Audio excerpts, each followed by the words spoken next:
السلام علیکم ورحمۃ اللہ وبرکاتہ۔ میں عثمان خان، آپ کا دوست، آپ کا ہوسٹ لے کر حاضر ہوں آپ کا پسندیدہ پروگرام مسائل رمضان۔ ناظرین کرام، پچھلی نشستوں میں ہم نے بات کی تھی سحری کے تعلق سے۔ آئیے ناظرین، اپنی باتوں کو آگے بڑھاتے ہیں اور آپ کی ملاقات کراتے ہیں ہمارے ہر دل عزیز، ہمارے خاص مہمان، ہمارے استاد فضیلت الشیخ جناب خالد جمیل مکی صاحب سے۔ السلام علیکم ورحمۃ اللہ وبرکاتہ۔ وعلیکم السلام ورحمۃ اللہ وبرکاتہ۔ شیخ محترم، آپ کا تہ دل سے استقبال ہے ایک بار پھر ہمارے پروگرام مسائل رمضان میں۔ جزاک اللہ خیر۔ ناظرین کرام، شیخ محترم کسی تعارف کے محتاج تو نہیں، لیکن پھر بھی میں ادباً شیخ محترم کا ایک چھوٹا سا تعارف آپ کے سامنے پیش کرنا چاہتا ہوں۔ شیخ محترم نے الحمدللہ مکۃ المکرمہ سے تعلیم حاصل کی ہے اور اس کے بعد ہی سے دعوت کی خدمات انجام دے رہے ہیں۔ ناظرین، آئیے اپنے سوالوں کے سلسلے کو شروع کرتے ہیں اور شیخ محترم سے جانتے ہیں اپنا اگلا سوال۔ شیخ محترم، پچھلے نشست میں ہم نے بات کی سحری کے تعلق سے۔ سحری کی فضیلت کیا بتائی گئی ہے اسلام میں؟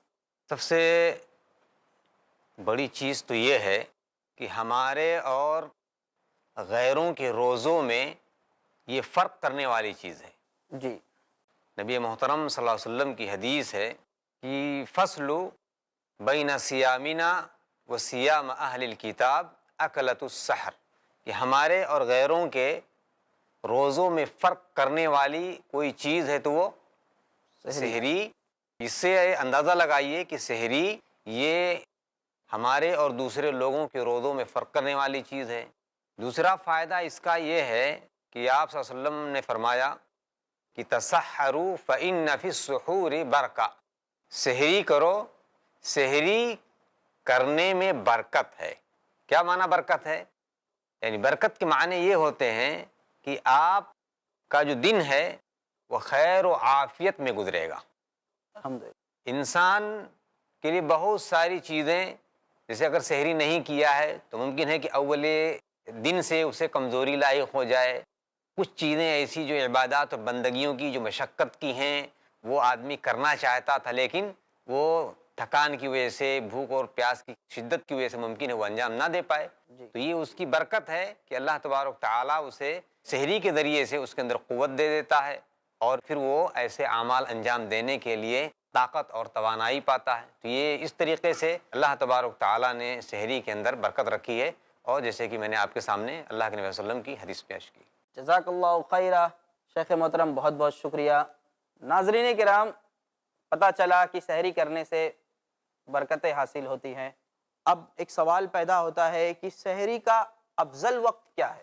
جہاں سحری کے اوقات کے سلسلے میں بہت ساری باتیں آپ کے سامنے پیش کی گئیں، وہی چیز یہاں پر ایک طرح سے میں دہرانا چاہوں گا قرآن کریم کی اس آیت سے کہ کلوا واشربوا حتی یتبین لکم الخیط الابیض من الخیط الاسود من الفجر۔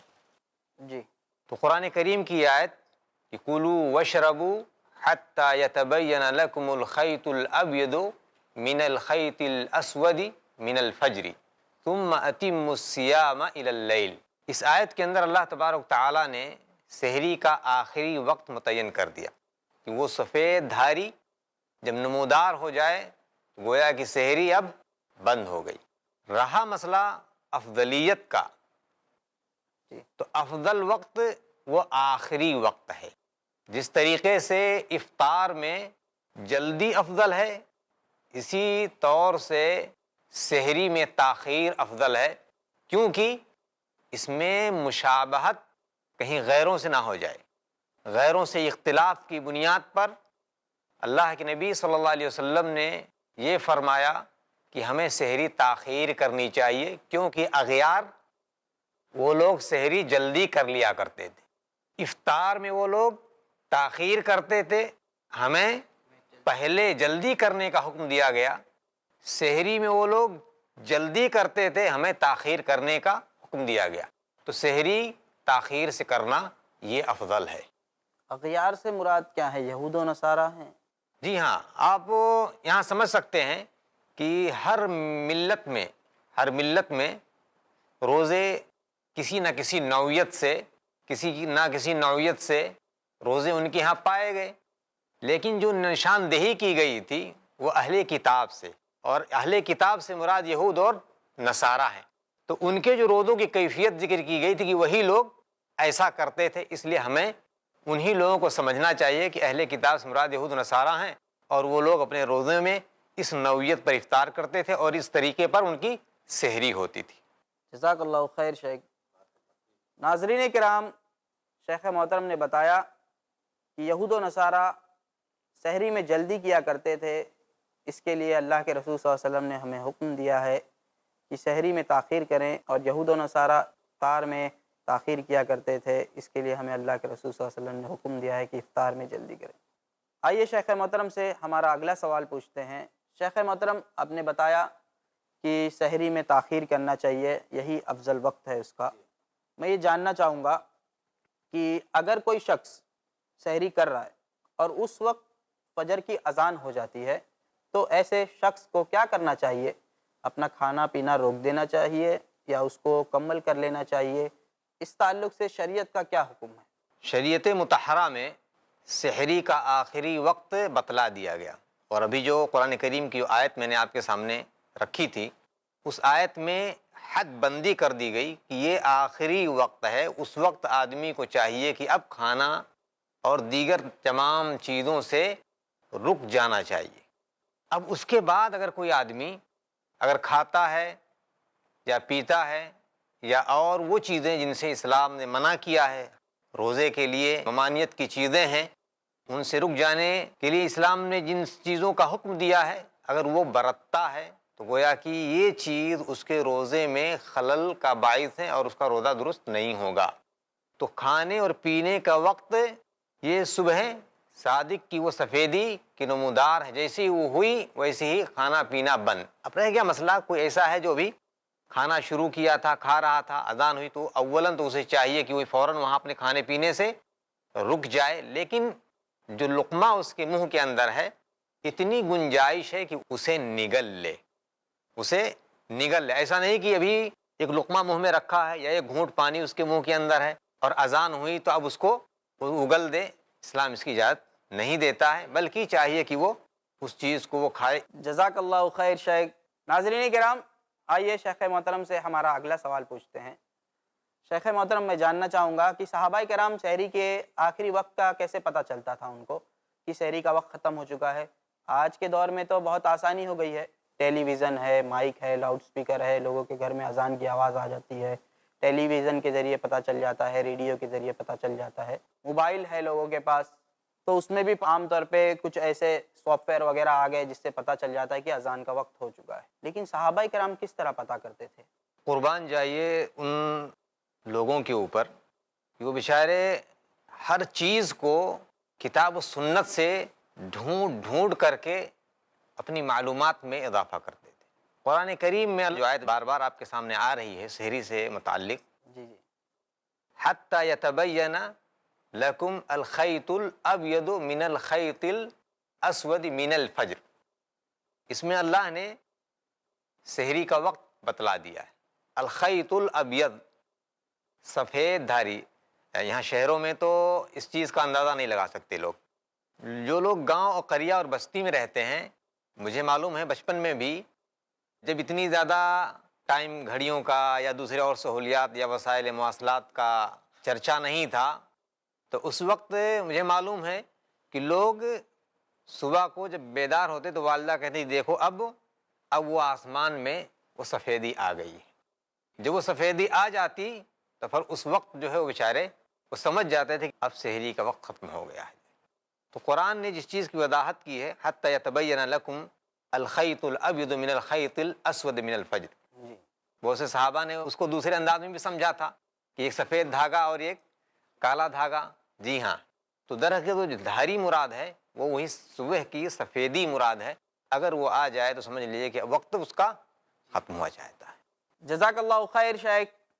ناظرین کرام، سنا آپ نے، شیخ محترم نے ہمیں بتایا صحابہ کرام کس طرح سحری کا وقت جانا کرتے تھے، سحری کا وقت کب ختم ہوا کیسے پتہ کرتے تھے۔ ناظرین کرام، آپ کہیں جائیے گا نہیں، ہم جلد حاضر ہوتے ہیں اس چھوٹے سے وقفے کے بعد اور جانتے ہیں شیخ محترم سے اگلے سوال کا جواب۔